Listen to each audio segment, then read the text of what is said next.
ॐ श्रीगुरुभ्यो नमः। हरिः ॐ। वसुदेवसुतं देवं कंसचाणूरमर्दनं देवकी परमानन्दं कृष्णं वन्दे जगद्गुरुम्।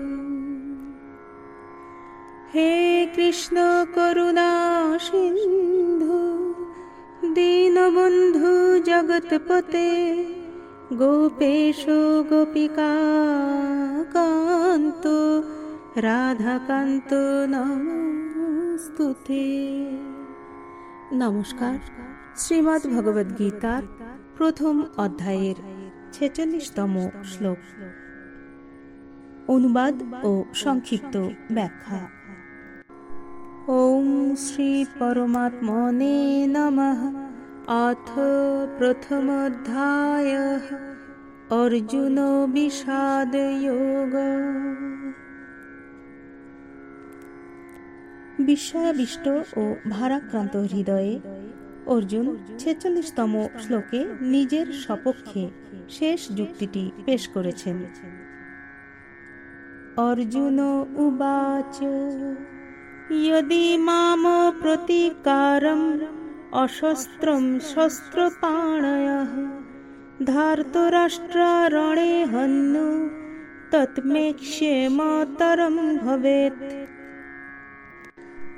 অস্ত্র শস্ত্র ধারণ করে ধৃতরাষ্ট্রের পক্ষের লোকেরা অর্থাৎ কৌরবগণ যদি অস্ত্ররহিত এবং যুদ্ধ বিমুখ অবস্থায় আমাকে বধ করে তবে তা আমার পক্ষে অত্যন্ত হিতকারক হবে।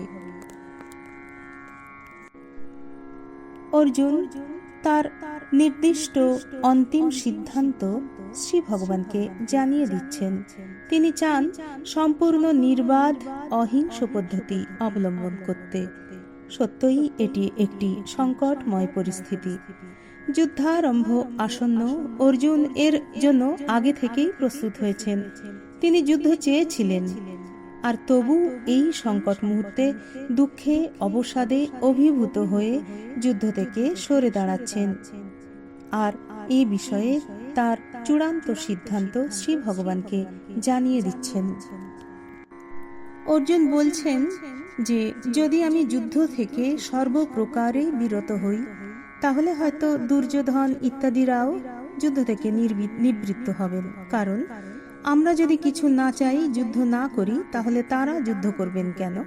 কিন্তু যদি হঠাৎ ক্রোধের বশে অথবা অস্ত্রধারী এই ধৃতরাষ্ট্রের পক্ষের ব্যক্তিরা চিরকালের মতো আমাদের পথের কাঁটা দূর হোক, শত্রুতার শেষ হোক, এই সব ভেবে যুদ্ধ বিমুখ এবং অস্ত্ররহিত অবস্থায় আমাকে হত্যাও করেন, তাহলে তাদের সেই কাজ আমার পক্ষে অত্যন্ত হিতকারী হবে। কারণ গুরুজনদের যুদ্ধে হত্যা করবার সিদ্ধান্ত গ্রহণ করে আমি যে বিরাট পাপের বোঝা নিতে যাচ্ছিলাম তার প্রায়শ্চিত্ত হবে এবং সেই পাপ থেকে আমার শুদ্ধিকরণ হবে। অর্থাৎ যুদ্ধ না করলে আমি পাপ হতে রক্ষা পাব এবং আমার বংশেরও নাশ হবে না। অর্জুন নিজেকে ধর্মাত্মা মনে করে যত প্রমাণ এবং যুক্তি দেখিয়েছেন, জগতে সংসারী ব্যক্তিগণ সেই প্রমাণই যথার্থ বলে মনে করবেন এবং পরে ভগবান অর্জুনকে যেসব কথা বোঝাবেন সেগুলি তাদের কাছে ঠিক বলে মনে হবে না। তার কারণ এই যে মানুষ যে পরিস্থিতিতে থাকে সেই পরিস্থিতির সেই শ্রেণীর কথাকেই তারা ঠিক বলে মনে করে। তার থেকে উচ্চ শ্রেণীর কথাকে তারা অনুধাবন করতে পারে না। অর্জুনের মধ্যে স্বজন প্রিয়তার মোহ ছিল এবং সেই মোহে আবিষ্ট হয়ে তিনি ধর্ম এবং সাধুতা সম্বন্ধে বড় বড় কথা বলছিলেন। কিন্তু প্রকৃতপক্ষে ভগবান অর্জুনকে দিয়ে যুদ্ধ করাননি, বরং তাকে তার কর্তব্য জ্ঞান করিয়েছিলেন। অর্জুন নিজ কর্তব্য হিসেবে স্বাভাবিকভাবে যুদ্ধের সম্মুখীন হয়েছিলেন। সুতরাং যুদ্ধ সম্বন্ধে চিন্তা ভাবনা অর্জুনের নিজেরই ছিল। তিনি যুদ্ধে প্রবৃত্ত হয়েছিলেন এবং ভগবানকে আহ্বান করে এনেছিলেন। এখন সেই কাজকে তার বুদ্ধিতে অনিষ্টকারক বলে মনে হওয়ায় তিনি যুদ্ধে বিমুখ হয়েছেন, অর্থাৎ নিজ কর্তব্য থেকে চ্যুত হয়েছেন। তাই ভগবান বলেছেন যে অর্জুন যে যুদ্ধে পরান্মুখ হচ্ছে, এ হচ্ছে অর্জুনের মোহ। তাই সময়োচিত যে কর্তব্য শত সামনে আসে তা ত্যাগ করা উচিত নয়। আত্মীয় স্বজনদের দেখে অর্জুনের মনে হয়েছিল যে আমি যুদ্ধ করব না। দ্বিতীয় অধ্যায়ের 9তম শ্লোকে। কিন্তু ভগবানের উপদেশ শুনে অর্জুন বলেননি যে আমি যুদ্ধ করব না, তিনি বলেছিলেন যে আপনার আদেশ পালন করব। এটি অষ্টাদশ অধ্যায়ের 73তম শ্লোক। করিষ্যে বচনং তব, অর্থাৎ তিনি নিজ কর্তব্য পালন করবেন। অর্জুনের বাক্যে এই প্রমাণ হয় যে ভগবান তাকে তার কর্তব্য সম্বন্ধে জ্ঞান দিয়েছিলেন। প্রকৃতপক্ষে যুদ্ধ হওয়া অবশ্যম্ভাবী ছিল, কারণ সবারই আয়ু শেষ হয়েছিল, এর অন্যথা কেউ করতে পারত না। একাদশতম অধ্যায়ে ভগবান স্বয়ং বিশ্বরূপ দর্শন করানোয় অর্জুনকে তিনি বলেছিলেন যে আমি বৃদ্ধিপ্রাপ্ত কাল এবং সকলের সংহার করার নিমিত্ত এখানে উপস্থিত হয়েছি। সুতরাং তুমি যুদ্ধ না করলেও তোমার বিপক্ষের যোদ্ধারা কেউই জীবিত থাকবে না।